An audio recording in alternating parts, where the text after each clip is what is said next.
Ok.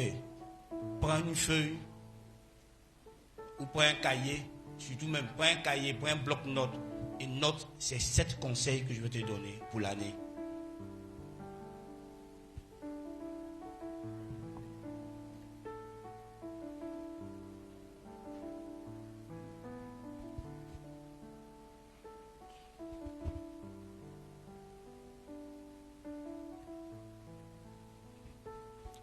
Mon premier conseil, c'est que garde et cultive la présence de Dieu.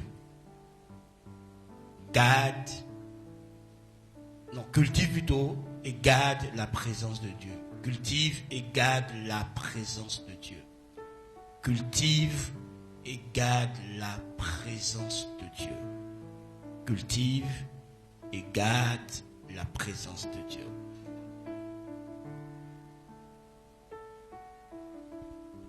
Pourquoi ce conseil? Simplement parce que dans le principe de la création, lorsque Dieu voulait créer une chose, il parlait à une source. Et la chose créée et sa source ont presque tout en commun. Et il est impossible que la chose créée survive sans sa source. Et nous, notre source, c'est Dieu. Quand il a voulu créer l'homme, il s'est adressé à lui-même. Il a dit, faisons l'homme à notre image. Donc, il est impossible qu'un homme soit épanoui, qu'un homme soit heureux, qu'un homme s'accomplisse, qu'un homme découvre le plan de Dieu pour sa vie et accomplisse le plan de Dieu pour sa vie sans demeurer attaché à sa source, sans demeurer dans la présence de Dieu. Même si tu veux expérimenter une restauration, comme dans le cas de la verge d'Aaron, c'est dans la présence de Dieu que tu pourras fleurir. C'est dans la présence de Dieu que les choses vont changer. C'est dans la présence de Dieu que tu vas entendre l'instruction de Dieu, tu vas entendre les directives de Dieu, tu vas entendre et découvrir le chemin que Dieu a tracé, que tu dois poursuivre pour ta vie, et même en cette année 2026. Alors, cultive et garde la présence de Dieu. Fais en sorte que la présence de Dieu soit grandissante chez toi. Mon deuxième conseil, c'est cultive un esprit d'excellence. L'esprit d'excellence, ce n'est pas la perfection. L'esprit d'excellence, c'est le fait de toujours chercher à devenir meilleur dans tout ce qu'on fait. C'est d'exceller dans ce qu'on fait.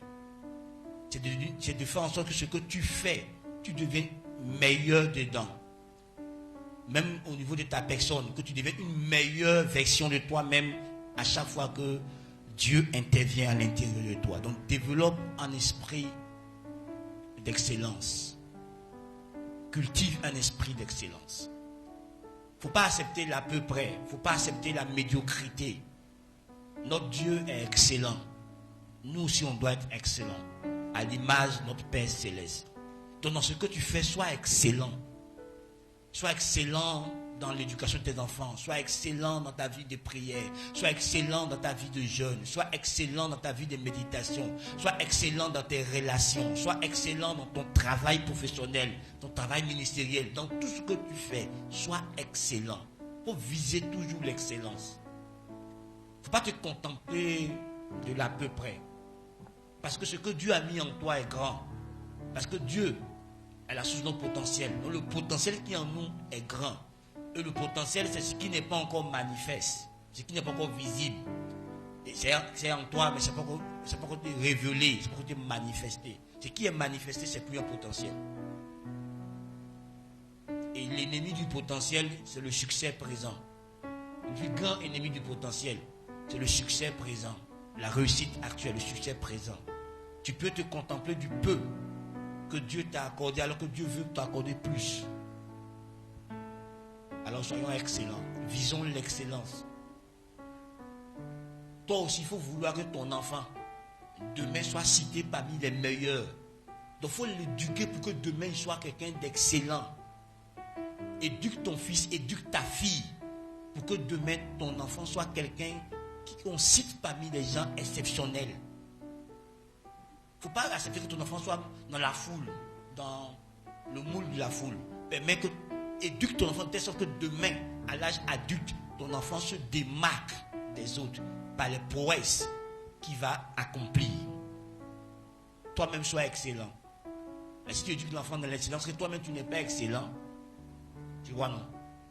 Ça ne va pas abâcher. Il faut enlever ton esprit de médiocrité. Il faut te débarrasser de ça. Tu vois, normalement, l'église doit chercher l'excellence. Puisque l'église a un leadership. Dieu a fait de l'église des leaders. La Bible dit que nous sommes la lumière de ce monde. Nous sommes les témoins de Christ. Nous sommes le sel de la terre. Donc nous sommes là pour influencer la terre. Et l'une des définitions basiques du leadership, c'est l'influence. Et tous ceux qui sont appelés à influencer doivent développer un esprit d'excellence. La Bible dit celui qui aspire à la fonction d'évêque aspire à une œuvre d'excellence. Donc si nous voulons conduire, nous voulons diriger, nous devons développer l'excellence. On attend beaucoup d'un leader. Nous développons l'esprit d'excellence. Soyons des hommes excellents, à l'image de Daniel, à l'image de Joseph. Soyons excellents. Nous avons une sagesse supérieure. Nous avons une intelligence supérieure. Nous sommes les fils du royaume de Dieu. On opère dans une dimension plus grande. Mais la plupart des fils ne comprennent pas pour s'élever à des dimensions plus grandes. Je n'ai rien contre la prière. Je suis pratiquant de la prière. Mais je trouve que les chrétiens se cachent derrière la prière pour cultiver la médiocrité. Ça, c'est mon observation sur l'église, surtout l'église évangélique. On se cache derrière la prière pour cultiver la médiocrité. La prière a son rôle, la prière a sa place. Mais il y a d'autres choses qui doivent être mises avec la loi de la prière pour que ça soit plus efficace. Les chrétiens, nous ne sommes pas diligents. Nous ne sommes pas organisés. Nous ne sommes pas vraiment battants, courageux. Nous ne sommes pas responsables la plupart du temps. On a toujours trouvé le diable comme le bouc émissaire. La sorcellerie comme le bouc émissaire. Pour justifier nos lacunes. Pour justifier notre manque de travail. Notre manque d'excellence. Le diable joue son rôle. Je ne dis pas qu'il ne joue pas son rôle. Mais toi, tu es en Christ. Tu as l'autorité en tes mains. Le pouvoir changer de main. C'est toi qui as l'autorité. En quoi le diable va t'arrêter? Quelqu'un qui devant toi a été dépouillé par l'œuvre de la croix. Il est désarmé, il est impuissant. Comment quelqu'un qui est désarmé t'empêche-toi d'avancer, t'empêche-toi d'évoluer, t'empêche-toi de progresser? Vous voyez, c'est pas vrai. Les chrétiens font beaucoup de bruit. Mais excusez-moi, on est les plus ignares. Pourtant, on est censé être les plus sages, les plus intelligents. Mais on fait tellement de bruit qu'on est dans le désordre. On ne prospère pas dans le désordre. Donc cultivons un esprit d'excellence. Nous sommes la lumière. C'est nous qui devons établir le modèle que les autres doivent suivre. C'est nous qui devons donner la référence, le repère que les autres qui n'ont pas Dieu doivent suivre. Donc vraiment, soyons excellents. Mon troisième conseil. Pratique la communion fraternelle de manière sincère. Pratique la communion fraternelle de manière sincère. Je suis parfois surpris et étonné de voir les chrétiens en communion avec les non-chrétiens.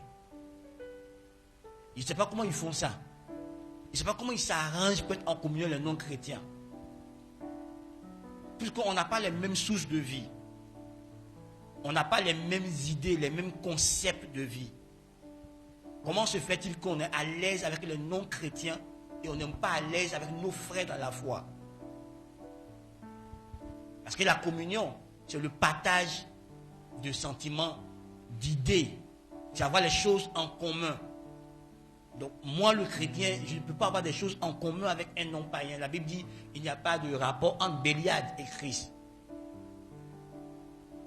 Mais c'est surprenant de voir les chrétiens plus en communion avec les païens. Ils s'entendent mieux avec les païens qu'ils s'entendent avec les frères en Christ.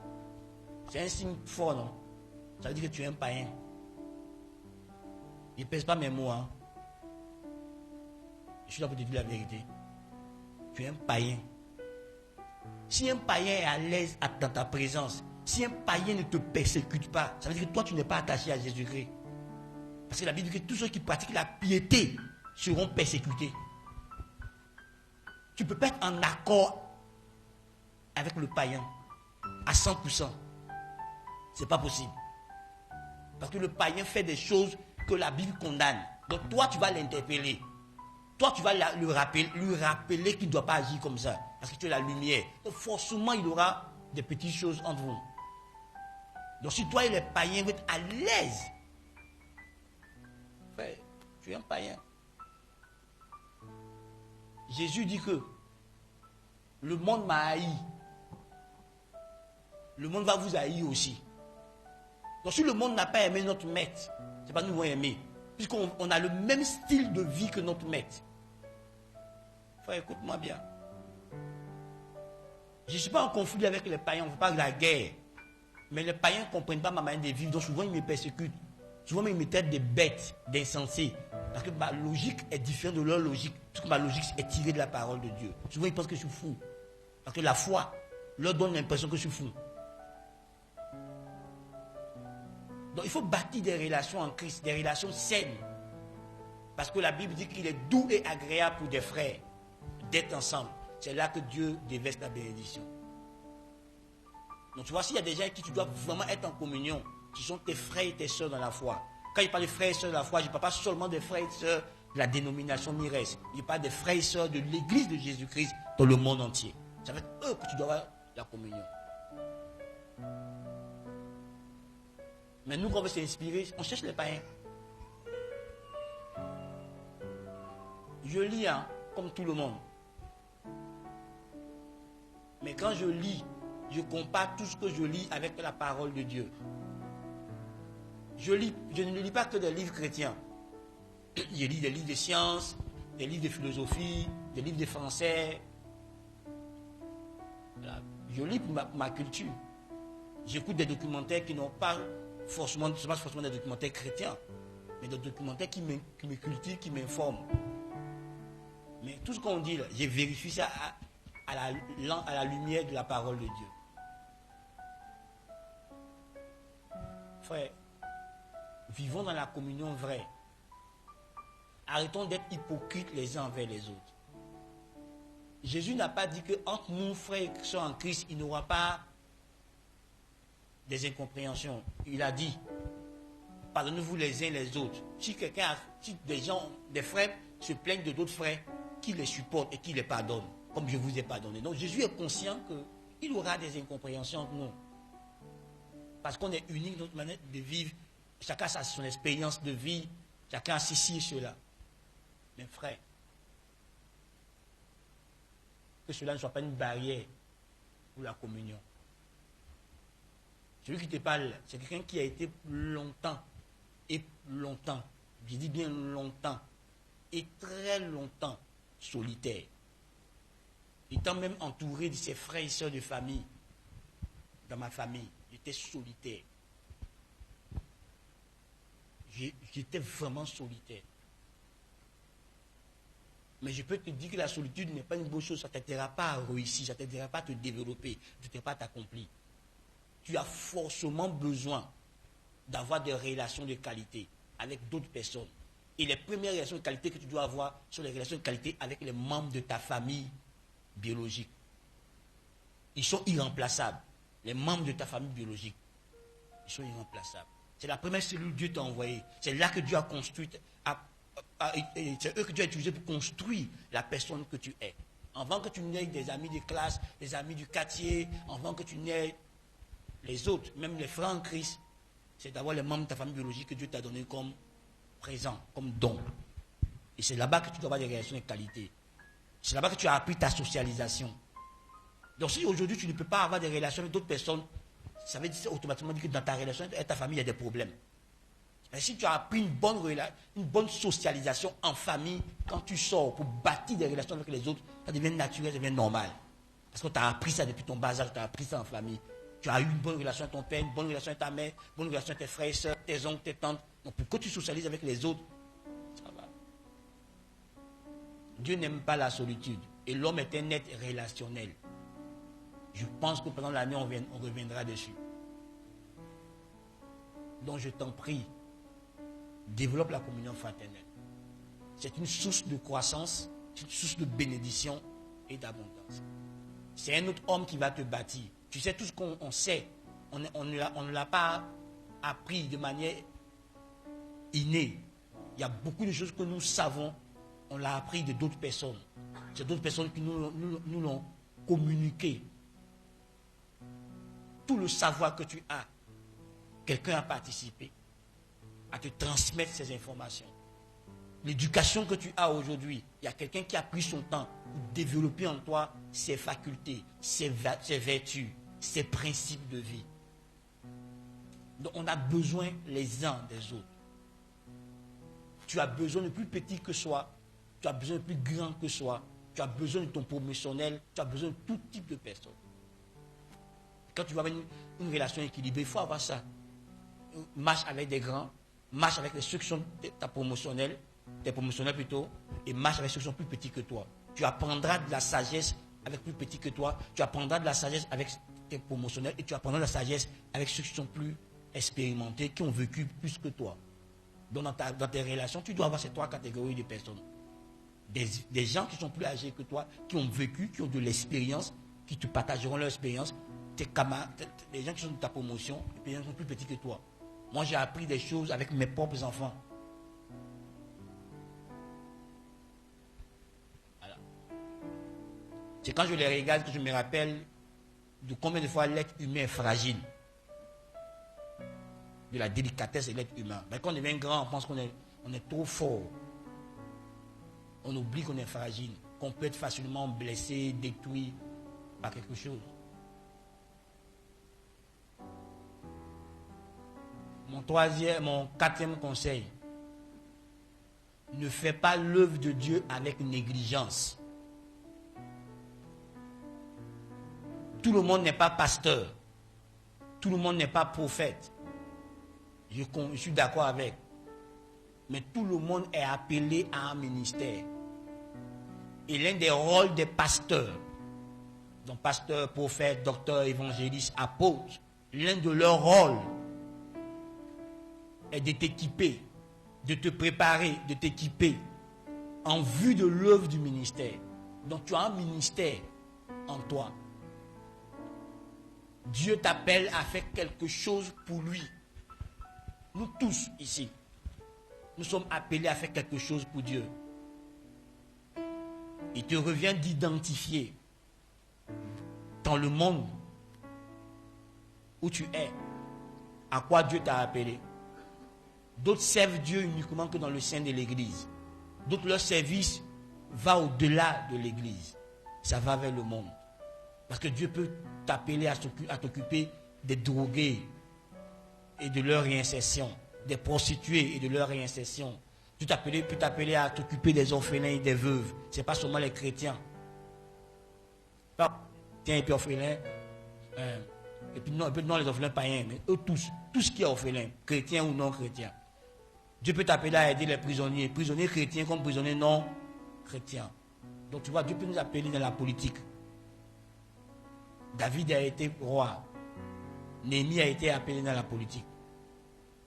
Dieu peut t'appeler dans la sphère des affaires pour faire des affaires de manière honnête, avec l'intégrité, pour montrer aux gens qu'on peut faire les affaires autrement, et non seulement par mensonge, par vol, par fétiche et autres. Dieu peut t'appeler à t'occuper des enfants de bas âge. Ça peut commencer à l'église, dans le monitariat, puis ça peut sortir de l'église. Ça peut devenir une école ou une garderie. Dieu peut te mettre à cœur de créer une garderie, puis t'occupes d'enfants des gens. Et puis, pendant qu'on met ces enfants-là, en même temps, toi, tu réussis à écarner ces enfants-là un peu pour le Christ. Dieu peut commencer à l'église avec toi, puis aller hors de l'église. Il y a un de mes mentors, il est pasteur. Il a commencé à enseigner le leadership à l'église. Et puis Dieu a étendu ça en dehors de l'église. Aujourd'hui, il enseigne le leadership à des chefs d'entreprise. Et ça conduit des chefs d'entreprise à la conversion. Dieu utilise ça. Il a même mis une structure mondiale sur pied. Et puis Dieu utilise ça pour convertir des hommes qui, naturellement, qui n'étaient pas censés être atteignables. Mais comme ils avaient besoin d'apprendre le leadership pour développer leurs entreprises, ils sont venus à ses pieds. Et lui, il a profité des enseignements de leadership en ouvrant des brèches et en prêchant l'évangile. Et des gens ont donné leur vie à Jésus-Christ. Ils ont compris que pour être un meilleur leader, il faut que le leader par excellence soit en toi, Christ. Donc faisons l'œuvre de Dieu. Et je veux que tu comprennes que tous les autres domaines de ta vie, c'est affecté par l'œuvre de Dieu que tu fais. Peut-être l'église ne te paye pas un salaire. Parce que nous faisons tous du bénévolat à l'église. Mais l'œuvre de Dieu que nous accomplissons a des répercussions dans nos vies, dans les autres domaines de nos vies. Donc soyons actifs pour Dieu. Il n'y a pas d'âge pour être actif pour Dieu. Abraham avait 75 ans quand Dieu l'a appelé. Il a été zélé pour Dieu. Moïse avait 80 ans quand Dieu l'a appelé. Il a servi Dieu pendant 40 ans. Il est mort à 120 ans. Il a été zélé pour Dieu. Nous, on lit l'histoire de Moïse. On voit comment Moïse restait dans la présence de Dieu de longues heures pour recevoir les lois, les ordonnances, tout ce qu'il a accompli. Donc il n'y a pas d'âge pour servir Dieu. Joas avait 8 ans quand Dieu l'a fait monter au trône. Et il a ramené tout Israël à Dieu. Jérémie n'avait que 17 ans. David n'avait que 17 ans. Donc Dieu utilise tout type d'âge pour le servir. Anne, qui servait Dieu dans le temple par le jeûne de la prière, après qu'elle s'est mariée juste 7 ans que son mari est décédé, elle est restée le reste du temps en train de servir Dieu dans le jeûne de la prière. Et la Bible dit qu'elle avait près de 80 ans. Mais elle gênait, elle priait. Donc il n'y a pas d'âge pour servir Dieu. Mes amis, servons le Seigneur. La meilleure manière d'être reconnaissant envers notre Dieu pour le salut qu'il nous a donné, c'est de le servir. Oui, peut-être toi tu n'es pas appelé à servir Dieu en tant que pasteur comme moi, mais tu peux servir Dieu autrement, selon l'appel que tu as reçu. Oui, elle sert Dieu en tant que chante. Lui sert Dieu en tant qu'instrument, instrumentaliste. Donc chacun peut servir Dieu. Nous tous, nous sommes appelés à servir Dieu. Alors je t'en prie cette année, ne néglige pas le service de Dieu. Parce qu'en négligeant le service de Dieu, tu te prives de certaines grâces et certaines bénédictions que Dieu t'a données par héritage. Mais comme la clé, c'est le service de Dieu qui va faire que ces grâces vont se manifester. Et comme tu ne fais pas le service de Dieu, comme tu ne prends pas à cœur le service que Dieu t'a appelé à faire dans sa maison, tu vois. Certains d'entre nous, nous sommes appelés à être des diacres. Certains sont appelés à être des leaders de département. Parce qu'on n'a pas de don de présider. Donc tu vois, il faut identifier tes dons et puis sers le Seigneur. Sers-le avec dévouement. Sers-le avec amour. Sers-le avec zèle. Sois jaloux pour Dieu. Sois bouillant pour Dieu. Bouge pour Dieu. Ne sois pas passif. Il y a longtemps que tu fréquentes l'église, mais tu n'as aucun rôle dans la maison de Dieu. Tu ne fais rien pour Dieu. Frère, je t'en supplie, en cette année, que ça change.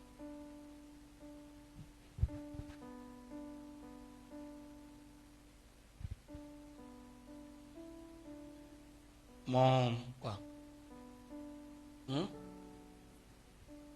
5e conseil. Ne finis pas cette année sans gagner au moins une âme pour le Seigneur.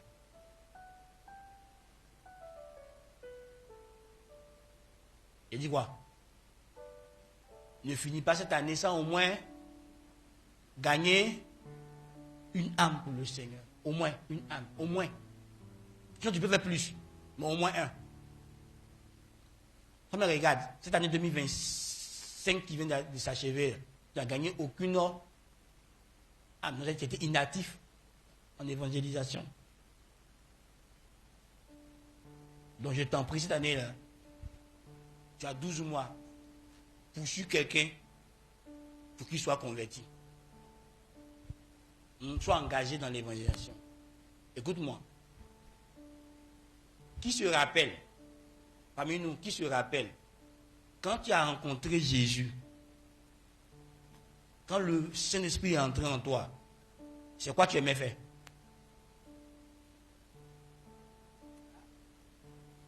Parler. Dans mes études, j'ai découvert que évangéliser fait partie des signes du réveil spirituel d'une personne. Quand quelqu'un est réveillé spirituellement, qu'il est en communion avec Dieu, il ne peut pas s'empêcher de parler de Dieu. Il ne peut pas s'empêcher d'être dans la présence de Dieu. Tu vois, si tu veux faire des expériences, si tu n'arrives pas à prier, sors. Va faire une évangélisation ou un plein air. Va faire quand tu reviens là. C'est comme il y a un feu qui s'est réactivé en toi. Qui a déjà expérimenté ça? Voilà, pasteur Antoine. Donc vous n'évangélisez pas. Ah. Et moi, c'est un de mes remèdes. Pour maintenir ma flamme, je parle de Dieu aux gens. Je parle de Dieu, surtout aux gens qui n'ont pas encore eu l'opportunité d'entendre l'évangile. Il y a une joie qui anime Dieu quand tu le fais. Et tu ressens cette joie par le Saint-Esprit à l'intérieur. Quand tu es en train de parler de Jésus à des gens qui n'ont pas encore donné leur vie à Jésus. Je ne dis pas que parler de Jésus à ceux qui ont donné leur vie à Jésus n'est pas important. C'est important. Mais je veux juste dire que ça touche plus Dieu quand tu prêches l'évangile aux non-convertis qu'aux convertis. Donc, vraiment cette année-là, sois éveillé dans l'évangélisation. Écoute-moi, Dieu ne t'a pas demandé de sauver. Dieu t'a dit, prêche la bonne nouvelle à la création. Toi, on dit annonce l'évangile. Maintenant, Dieu qui travaille avec toi, Dieu qui demeure en toi et qui est avec toi, va appuyer la parole que tu donnes par des témoignages. C'est lui qui convainc, c'est lui qui sauve. Toi, présente-toi et annonce l'évangile, sans diluer l'évangile, sans prêcher un autre évangile. Prêche l'évangile de Jésus-Christ tel que ça a été révélé, ça a été enseigné. Et Dieu utilisera son évangile pour sauver des âmes. Ce n'est pas toi qui sauve. Le besoin que vous voulez partir convaincre les gens. Dieu ne t'a pas envoyé de convaincre. Dieu t'a envoyé d'annoncer, de proclamer l'évangile. Et lui, Dieu se chargera de convaincre les cœurs. Vous savez, Dieu travaille avec nous. Et il confirme l'évangile par des signes, des miracles et des prodiges. Ce n'est pas toi qui guéris. Ce n'est pas toi qui délivre. Ce n'est pas toi qui sauve. C'est Dieu. Il est en toi. Donc toi, va juste proclamer l'évangile. Et laisse les résultats entre les mains du Saint-Esprit pour sauver des vies.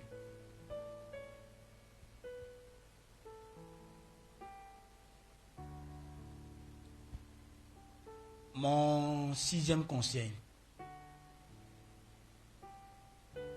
Lève-toi toujours avant 4 heures du matin. J'ai dit quoi? Toujours. Avant 4 heures du matin. Et tiens-toi dans la présence de Dieu pendant cette heure-là. Et puis communier à ton Père. Vous voyez, quand l'ange a eu une rencontre avec Jacob, vers l'aurore, l'ange a supplié Jacob de le laisser partir. À cette heure-là, les anges rendent une adoration à Dieu. Donc si tu t'allies à eux, à cette heure pour rendre une adoration, Dieu bénit.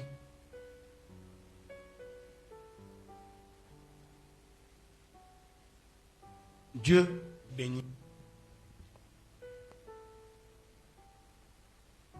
Et dans le temps, j'ai appris par un gars qui ne pas là-bas, pourquoi eux se lèvent à cette heure-là pour prier.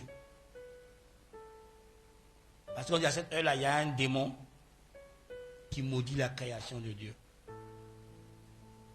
Donc dévoce l'aurore. Avant 4 heures, lève-toi. Il faut prendre cette habitude de te lever tôt. Il ne faut pas le soleil va se lever avant toi. À moins que tu as prié comme moi peut-être la nuit, et puis c'est à 3 heures tu allais te coucher. On peut comprendre ça. Mais toi tu allais te coucher à 21h, à 19h, et puis tu te lèves à 7h. Tu vois pas que c'est grave?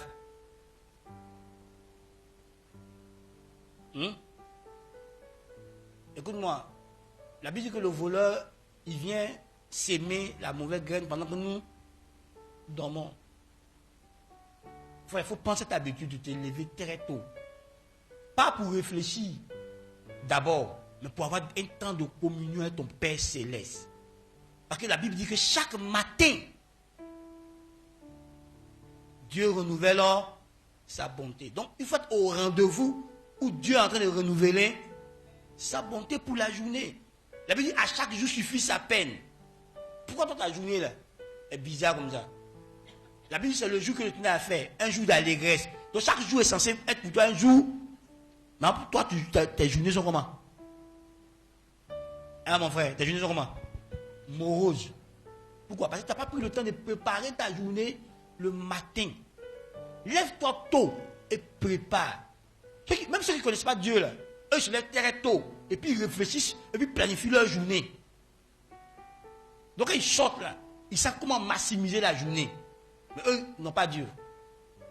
Ceux qui sont dans la loge, eux se lèvent très tôt. Ils entrent dans leur loge. Ils font tout ce qu'ils doivent faire avant de sortir pour aller commencer la journée. Nous, on a Dieu. Ayons notre temps de communion. Ce que tu demandes, c'est une discipline. Sans discipline, tu ne peux pas. On ne construit pas une habitude du jour au lendemain, mais il faut faire l'effort. Lève-toi tôt. Avant 4 heures, lève-toi. Il ne faut pas 4 heures va te trouver dans le sommeil. 4 heures de casse sortir devant toi. Vois la montée du jour devant toi. Pendant que tu es en train de communier avec ton Père, en train d'adorer ton Père, de parler à ton Père. Et ton Père a le temps de te donner tout ce qu'il faut pour la journée. Mon dernier conseil. Ne pense pas à la place de ton pasteur.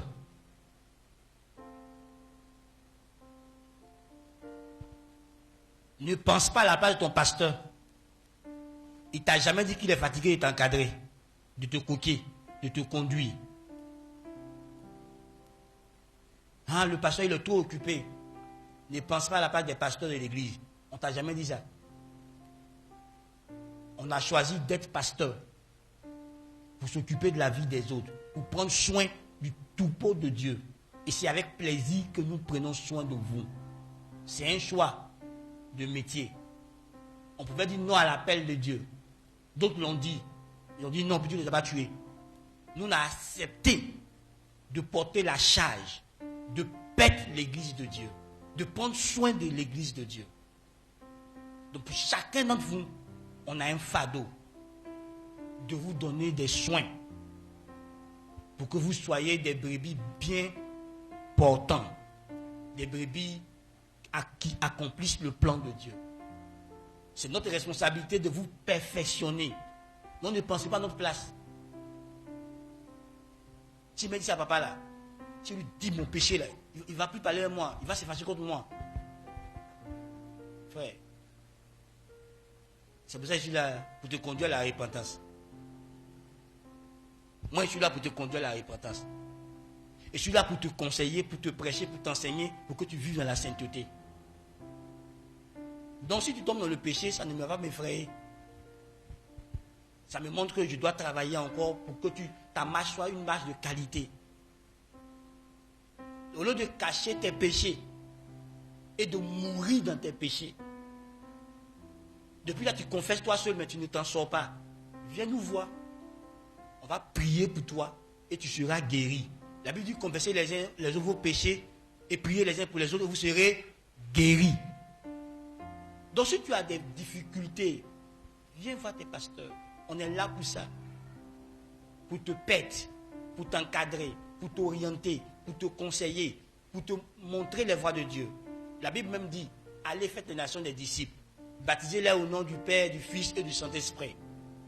Et faites quoi encore? Et enseigne-leur à quoi? à obéir à tout ce que j'ai prescrit. Donc Jésus dit que nous, on doit t'enseigner à obéir. Donc à quitter le péché et à vivre dans la sainteté. On doit t'enseigner à obéir.